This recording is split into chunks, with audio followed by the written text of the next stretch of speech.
like I'm floating through the air. The pain I felt is paid for, all is said and done. Oh, I am restricted, fixed upon the web. I need to kick the habit that my mind is breathing in. Break out, I've got to... अस्सलामुअलैकुम दोस्तों, अल्हम्दुलिल्लाह पहली बात है मैं हर वाक़िया से दिल्ली पहुँचे हूँ। और दूसरी बात कि जितना ये वीडियो में देख के आपको शशके लग रहे हैं ना, क्या बात है जी, भाई यार जा रहे हैं, कभी फलां जगह जाके वीडियो बनाई, कभी फलां जगह जाके बनाई, वो सब वीडियो में अच्छा लगता है। बाकी वो हम कैसे आए हैं अभी वो मैं आपको स्टोरी बताऊँगा अपनी पूरी A to Z। सफ़र आसान कोई नहीं था, शुक्र अल्लाह का पहुंच आए हैं हर वाफिया से। पूरा 1 मंथ लग गया हमें साइप्रस से निकले और तकरीबन 1 मंथ बाद हम यहाँ पे पहुंचे हैं। और अभी भी हम सारे नहीं पहुंचे, पहले 4 लड़के हम पहुंचे हैं, उसके बाद कुछ 1 वीक बाद फिर और पहुंचे हैं, और अभी भी कुछ लड़के बोस्निया बैठे हुए हैं। तो डंकी वाला रास्ता था मेरा सारा जनाब पे। और अभी आपको मैं शुरू से अपनी स्टोरी बताता हूँ कि कब हम निकले, किधर किधर आए, किन कंट्री से हो के किधर किधर जो है हमारे साथ जंटू ने हाथ किया। जंटू के अलावा जो हमें रास्ते में प्रॉब्लम आई, डिपोर्ट हुए हम। इसके अलावा चलो हम तो डिपोर्ट हुए, हमारे साथ कुछ ऐसे भी थे जिनको जनाब मार भी पड़ी, चोर भी पड़े, यानी इस तरह के सारे सीन हुए। आपको मैं पूरा A to Z जो डंकी का सीन स्पेशली साइप्रस से आगे यूज़ होता है, मकदोनिया, सर्बिया वगैरह सारा, वो मैं आपको बताऊँगा इस वीडियो में। थोड़ी सी मैं अपनी कहानी आपको स्टार्ट से बताता हूँ जनाब। 2023 में मैं पाकिस्तान से मेरी डिग्री ख़त्म होती है सॉफ्टवेयर इंजीनियरिंग की। 2024 में मैं मास्टर के लिए यूके में अप्लाई करता हूँ। एक ही साल में 2 इनटेक में मेरे 2 यूके के रिफ्यूज़ल आ जाते हैं। जो मुझे लगातार देखते हैं यूट्यूब को उनको आइडिया है इस चीज़ का ऑलरेडी। फिर उसके बाद दोस्त मेरा कुछ ऑस्ट्रेलिया जा रहा है, कोई यूके जा रहा है, मुझे भी यही था कि मैंने बस बाहर निकलना है। 2025 के स्टार्ट में साइप्रस का आइडिया दिया किसी ने यूट्यूब के कमेंट में से ही। साइप्रस पे रिसर्च की, फिर जब साइप्रस का फाइनल होता है, साइप्रस के लिए कंसल्टेंट ढूंढते हैं जनाब। उस टाइम हमें मिलता है जुनैद चौधरी लाहौर से। ठीक है, वो पहला कंसल्टेंट है मेरे ख्याल से, जितना भी मैंने अपनी कंसल्टेंट के साथ मेरा टाकरा हुआ, पहले यूके के कंसल्टेंट के साथ, साइप्रस के लिए भी मैंने बहुत ज़्यादा देखे थे। और ये पहला ही बंदा जो सीधी बात करता है, नहीं तो जितना कंसल्टेंट झूठ बोलते हैं इतना कोई भी नहीं बोलता। उसने जो मुझे बताया था ये सिचुएशन आगे साइप्रस की भी सब कुछ वैसे ही था, कोई एक्स्ट्रा फीस नहीं ली, कोई एक्स्ट्रा चार्जेस नहीं लिए। तो साइप्रस के लिए मैं अगर कंसल्टेंट सजेस्ट करूँ तो वही है। साइप्रस वाले के साथ तो मेरा एक्सपीरियंस अच्छा था, लेकिन जो साइप्रस से आगे ये जो इटली तक था, ये आपको अभी आगे वीडियो देखोगे आपको खुद ही पता चल जाएगा। सोचा ठीक है लग जाएगा। पीछे मैंने सॉफ्टवेयर इंजीनियरिंग की, साइप्रस में मैंने कॉलेज में एडमिशन लिया, कम फीस को देखा क्योंकि मेरा यूके को लेकर काफ़ी लॉस हो चुका था।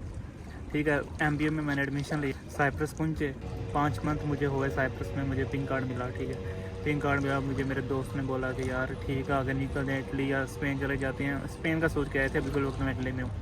स्पेन चले जाते हैं, 3 साल बाद कार्ड तो मिल जाएगा ना, चलो 3 साल मजीद मुश्किल।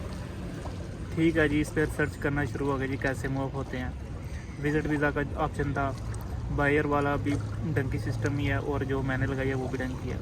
अब पहले यही था कि विज़िट वीज़ा लगवाएंगे।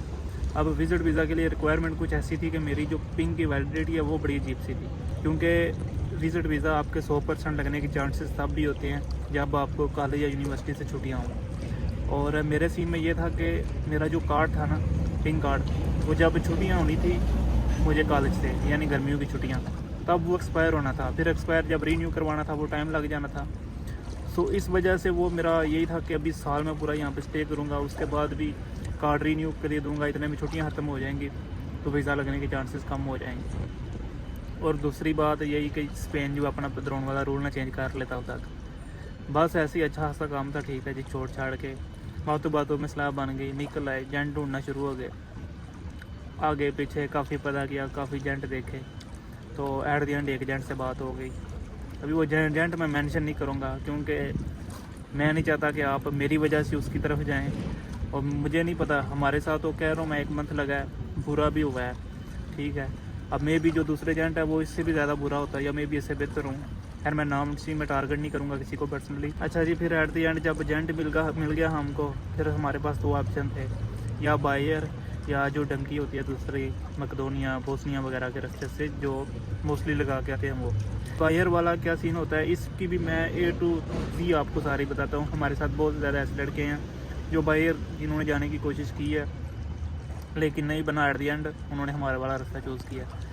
बायर वाले में चलो ये मैं आगे जाके आपको बताऊंगा बायर वाले में क्या रिस्क होता है। तो बायर वाला रिस्क थोड़ा जी बाई चांस आपको आपकी किस्मत पे डिपेंड करता है, आपके लुक पे डिपेंड करता है। सम टाइम कि आपको एंट्री मिले, क्या होता है कि हमें कार्ड पे यहाँ से अप्लाई करवा देते हैं हमारे कार्ड से जर्मनी, स्पेन या ऐसे भी किसी भी कंट्री यानी वाया तुर्की किसी भी कंट्री से ना आगे पीछे घुमा के फिर एजेंट क्या करते हैं आपकी फ़्लाइट करवाते हैं किसी शेंजन कंट्री की। अब शेंजन कंट्री के एयरपोर्ट पे हमारे जो सीधी बात है कि पेइंग स्लिप पे हमारी एंट्री अलो नहीं होती, लेकिन ये रिस्क पे दिलवाते हैं। रिस्क पे क्या दिलवाते हैं जी, भेजते हैं हम जर्मनी भेजें, स्पेन भेजें या इसके अलावा चेक रिपब्लिक इस तरह के ग्रीस के भी होते हैं, उधर भेजें, उधर एंट्री मिल गई तो इनका काम सीधा इनकी सिर्फ टिकट लगेगी। अगर नहीं मिली तो वो प्रॉब्लम हो सकती है। स्टूडेंट को तो इवन डिपोर्ट होने तक का भी मसला होता है अगर बायर आप क्लेम कर रहे हो। रिस्क होता है, हर चीज़ में रिस्क होता है। अभी जो मैं डंकी लगा गई हूँ, अभी मेरी तो यहाँ पे रास्ते में ये कंडीशन हो गई थी कि हम कह रहे थे काश हम यहाँ से वापस जा सकें। सो मैं अपना कोई डराना मेरा मकसद नहीं है आपको, मैं सिर्फ आपको अपना एक्सपीरियंस शेयर कर रहा हूँ। सो बायर वाली में ये रिस्क होते हैं। चलिए अब मेन पॉइंट पे आते हैं। फिर हमने बोला जी ठीक है, ये जो मकदोनिया बोस्निया वाली डंकी है ये लगाते हैं। अब पहला ऑप्शन था कि सर्बिया के रास्ते जाएँ। अब सर्बिया के रास्ते भी बहुत ज़्यादा केसेस हो रहे हैं कि स्टूडेंट डिपोर्ट हो रहे हैं वापस, और डिपोर्ट होके तो फिर वापस आके भी प्रॉब्लम बनती है। ज़्यादा फाउंडेशन वालों का मसला होता है। ये मुझे बाद में पता चला था कि अगर मैं जिस तरह मास्टर में था, मैं अगर सर्बिया के रास्ते आगे मूव होता तो मुझे एंट्री वगैरह मिल जानी थी एयरपोर्ट से। बट अब एजेंट ढूंढा जनाब, उसने बोला जी आप यहाँ से जाओगे तुर्क साइप्रस से हम आपको भेजेंगे मकदोनिया से हम आपको लीगल एंट्रियाँ करवा के सर्बिया, ठीक है, उसके बाद बोस्निया तक इस तरह लेके जाएंगे और आगे फिर क्रोएशिया, अल्बानिया जो रोड यूज़ होता है। खैर मैं और मेरा दोस्त था, हम इकट्ठे निकले। हाँ अभी क्या चल रहा है, अभी नवंबर चल रहा है, यानी अक्टूबर की 22 को हम निकले साउथ साइप्रस से। अब एजेंट के साथ हमारा क्या हुआ था कि रास्ते के जितने भी खर्चे होने हैं ना वो हमने खुद हैंडल करने हैं, यानी टैक्सी वाले को जो भी देना है ये वो। और ये गेम जितना सुना था बहुत ज़्यादा महंगी हो गई थी हमारी ना, मतलब बहुत ज़्यादा पैसा लग गया हमारा। सो निकले वहाँ से तुर्क साइप्रस से गए साउथ साइप्रस, 150 वाले टैक्सी ने लिए। अब तुर्क साइप्रस पहुँचे, वहाँ जाके भी रूम के रेंट वगैरह हमने तो एजेंट को ये बोला था कि जब तुम्हारी एयरपोर्ट पे सेटिंग हो हमें यहाँ से तब भेजना, बट उसने हमें कुछ हफ्ता पहले ही भेज दिया कि ये कहीं हम मुझसे भाग के किसी और एजेंट के पीछे ना लगे चले। खैर हम निकल गए, ठीक है, उधर एक हफ्ता गया, तकरीबन कह लो कि हमारा 150 यूरो उधर उड़ गया हुआ था। वहाँ से फिर टिकट हुई हमारी। अब जब टिकट हुई तो तकरीबन 30 अक्टूबर के राउंड अबाउट हमारी टिकट थी। अब हम पहुँचे एयरपोर्ट पे, अभी मैंने एक वीडियो भी लास्ट अपलोड की थी टिकटॉक पे। तो वो एयरपोर्ट पे हम जब पहुँचे, अब वहाँ पे जैसे ही हम पहुँचे हैं तो जनाब हमारी जो फ़्लाइट है वो उड़ गई हुई थी, कोई टाइम का मसला आया था। अब कहते हैं जी बोर्डिंग क्लोज़ हो गई है। अब हम परेशान, पहले डरे हुए थे कि हम चलें, जा तो रहे हैं तो इलीगली ना चलें, लीगली था मकदोनिया तक, बट रिस्क था, पूरा डर था हमारे ज़हन में, ठीक है। और हमारे साथ कुछ ऐसे भी थे कि जिन्होंने, वो एयरपोर्ट वाले ही नहीं एंट्री को कह रहे आपको अलो ही नहीं है पिंक पे मकदोनिया जाना, आप क्यों जा रहे हो, इस तरह का। यानी हमारी पहले तो टिकट कैंसिल हो गई, फिर जिन्होंने हमारी सुबह की टिकट करवाई हमारे साथ, जो बाद में लड़के आए वो रात वाली टिकट में चले गए तुर्की। फिर सुबह ये है कि मॉर्निंग में हमें भी जो है बोर्डिंग पास मिल गए, हम तकरीबन 3-4 लड़के थे। खैर हरियत से पहुँचे जनाब तुर्की। अब तुर्की पहुँचते ही हमारा स्टे था 2 घंटों का। अब वहाँ पे जो मेरा दोस्त था वो खैर आगे पीछे, हम यहाँ से तुर्की तक गए थे, वहाँ जाके इकट्ठे हुए। वहाँ हमकी इकट्ठी टिकट थी, वहाँ पे भी डर के एंट्री जो है कि वो क्या रहे बोर्डिंग ही नहीं आपकी होने देते। अब वहाँ पे मे भी इनकी सेटिंग हो ना हो, अल्लाह जानता है। जिधर इनकी सेटिंग होती है वो मैं आपको बताऊँगा। अब वहाँ से भी इसने हमें ना, एजेंट ने वो भेजी हैं टिकटें ऑनलाइन ही स्कैन करके, मतलब वो बार कोड होता है ना, एक होता है आपको फिज़िकल पास मिलता है, दूसरा होता है आप अपने मोबाइल से स्कैन करते हो। वो मोबाइल से स्कैन किया, अल्लाह का शुक्र किया, जहाज़ में बैठ गए। अब अगली प्रॉब्लम ये थी कि अभी हमने जाना है मकदोनिया, अब उधर पता नहीं एंट्री मिले ना मिले, उधर अगर वो एंट्री ना मिली तो कहीं डिपोर्ट ना कर दें, वापस डिपोर्ट करेंगे तो वो मसला होगा हमारे लिए। एजेंट के मुंह की ये बात थी कि मेरी है जो वो मकदोनिया एयरपोर्ट पे सेटिंग है। तो बाकी हम जहाँ पे पहुँचे तकरीबन 3-4 लड़के थे हम उस फ्लाइट में, ठीक है, डर के ही बस एक दूसरे से अलग अलग होके हम उधर चले गए। जैसे ही हम काउंटर पे गए तो उन्होंने जस्ट हमसे ये पूछा कि अपना पिन कार्ड दिखाओ, पासपोर्ट दिखाओ। मेरे ख्याल से पिन कार्ड भी नहीं मैंने दिखाया, जस्ट पासपोर्ट दिखाया। और उसके बाद उसने पूछा कि आपकी होटल बुकिंग है, वो थी।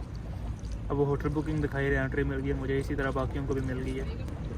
आगे फिर टैक्सी आई है, टैक्सी वाले को हमने पैसे भी दिए हैं, फिर उसको भी 30-30 यूरो दे के हमने एक होटल में गया, मकदोनिया। होटल का नाम नहीं मैं मेंशन करूँगा, अब सीक्रेट एजेंटों के भी ये। तो होटल में गए हैं जनाब, उधर एक दिन स्टे किया। अब होटल में भी ज़ाहिर बात है, अभी हम मकदोनिया तक हैं लीगल, लेकिन फिर भी वो जो है कि हमने आगे से ये था कि इलीगल जाना है, तो जहन में पूरा डर था। रात को ही मेरा तो दोस्त ये था कि बाहर खाना खाने भी नहीं जाना, बड़ी ज़बरदस्ती लेके गई हैं, और उधर ठंड भी खीर की थी। तो मकदोनिया तकरीबन एक रात हमने स्टे किया, और नेक्स्ट सुबह एजेंट की कॉल आती है जी, कुछ लड़के ने उसने पहले भेजे हुए थे और उनको लीगल एंट्रियाँ दिलवाने की कोशिश की है, जो हमें भी उसने बोला था।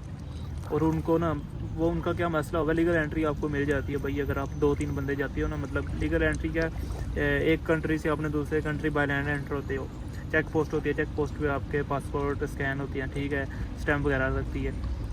वो उसी तरह अपने 2-3 कंट्री क्रॉस करके मेन है कि आपने बोस्निया तक पहुँचना होता है। और वो अल्बानिया की साइड गए थे कुछ लड़के पहले, उनको वहाँ पे एंट्री मिल गई। फिर आगे मोंटीनेग्रो आता है, मोंटीनेग्रो से उन्होंने बोस्निया एंटर होना था। मोंटीनेग्रो ये था कि उधर काफ़ी ज़्यादा एशियन इकट्ठे हो गए थे, और उस वजह से उन्होंने देखा कि ये किधर जा रहे हैं इतने ज़्यादा, और उनको एंट्री नहीं मिली। अब हमें एजेंट ने ये बोल दिया जी उनको तो एंट्री नहीं मिली, तो अभी मैंने आपको करवानी है इलीगल क्रॉसिंग। अब इलीगल क्रॉसिंग करके तो मेरा दिल बेईमान, पूरा डर जेन में, यार नहीं इलीगल नहीं करना, तो वापस चले जाते हैं। बस यही दोस्त के साथ मशवरे में परेशान होकर बैठ गए हम। फिर इसने बोला था लीगल करवाते हैं, लेकिन क्या था, हम मजबूर थे। बाकी फाइनली जी जैन ने बोला जी आपने अभी लीगल ही जाना है। सो हम निकले, ठीक है जी, रात को टैक्सी आएगी। रात को टैक्सी आ गई, हमें कॉल की गई जी आप बाहर आ जाओ। अब टैक्सी आई है, तो मेरे ख्याल से जो वीडियो है ज़्यादा लंबी हो जाएगी। मैं ऐसा करता हूँ वीडियो का ना पार्ट बना के आपको बताता हूँ। अभी ये जो मैंने बताया ये हो गया हमारा साइप्रस से मकदोनिया तक। अभी मकदोनिया से आगे जो हमारा सफ़र है ना, वो अभी नेक्स्ट वीडियो में बताऊँगा, ठीक है। उससे इसी तरह आगे स्टेप बाय स्टेप आपको ना फुल हम आपको इटली के लेके आएंगे। और रास्ते में ये है कि ऐसे सीन आए थे कि झंड ने बोला था डंकर होगा, खुद हमने बॉर्डर क्रॉस किया लोकेशन लगा के, ठीक है। और एक रात तो हमने सर्बिया में बाहर गुजार दी है। और अभी मैं ये आपको ओवरव्यू दे रहा हूँ। इसके बाद हमने जंगलों में भी 3-3 रातें गुजारी हैं। पूरी स्टोरी आपको भी नेक्स्ट वीडियो में बताऊँगा। फिर इसी तरह स्टेप बाय स्टेप आपको तकरीबन 4-5 वीडियो में मैं ये अपनी जो पूरी डंगी है कवर कर दूँगा। एक्चुअली मेरा मोबाइल पुलिस ने जला दिया था, उसमें डाटा वगैरह था, आपको थोड़ा सा और रियल में दिखाते, बट वो ये था कि फ़ोन जल गया, तो सब कुछ ज़्यादा अभी न्यू फ़ोन लिया, तो इसी वजह से मैं थोड़ा एक्टिव भी नहीं था सोशल मीडिया पे। बाकी चलें जी, अल्हम्दुलिल्लाह खुश पहुँच आया हूँ। रास्ते में जो तकलीफ़ें थी वो इधर आके भूल गई हैं। बाकी मिलते हैं नेक्स्ट वीडियो में, तब तक के लिए अल्लाह हाफ़िज़।